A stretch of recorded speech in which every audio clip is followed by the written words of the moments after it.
അല്പസമയം കഴിഞ്ഞതും കറുപ്പുസ്വാമി ഒന്നും സംഭവിച്ചിട്ടില്ലാത്തതുപോലെ തിരികെ വന്ന പരവതാനി പഴയതുപോലെ തിരികെ ഇട്ട് തിരിച്ചു പോന്നു.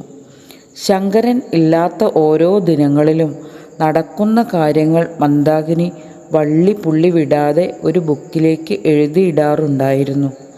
അതിൽ ഏട്ടനെക്കുറിച്ചും തൻ്റെ മനസ്സിനെ നോവിക്കുന്ന ഓരോ കാര്യങ്ങളും അവൾ കുറിച്ചിരുന്നു. പക്ഷേ ഒരു ദിനം ആ ബുക്ക് കാണുവാനില്ല എന്ന സത്യവും അവൾ തിരിച്ചറിഞ്ഞു. സരോജം, ഇന്നിവൾക്ക് ഭക്ഷണം കൊടുക്കണ്ട എന്ന താക്കീതും വന്നു.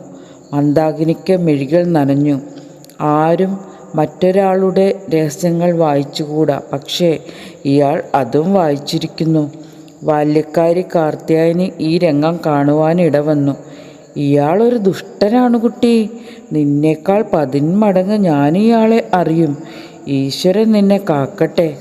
കാർത്യായനി പോയ വഴി അവൾ നോക്കിയിരുന്നു. മുറ്റത്തെ പടിമേലിരുന്ന മന്ദാകിനി 1-2 കുഞ്ഞുടുപ്പുകൾ തുന്നുകയായിരുന്നു. ഉടുപ്പിൻ്റെ ശേഖരത്തിൽ ഒരു 4 എണ്ണം കൂടി തുന്നിവച്ചു. 1-2 വെള്ള മുണ്ടുകളും അടുക്കി വെച്ചു. ദിനങ്ങൾ ഓരോന്നായി കൊഴിയുകയാണ്. മന്ദാകിനിയുടെ ഇരുപാദങ്ങളിലും നീരു വന്നിരിക്കുന്നു. രാത്രി കിടക്കുമ്പോൾ പാദങ്ങളിലൂടെ ഒരു മിന്നൽ പോലെ വേദന ഓടിക്കയറുന്നതായി അവൾക്ക് അനുഭവപ്പെട്ടു. ഉദരത്തിലെ ചലനങ്ങൾ വല്ലാത്ത ബുദ്ധിമുട്ടു സൃഷ്ടിക്കുന്നതായി തോന്നി.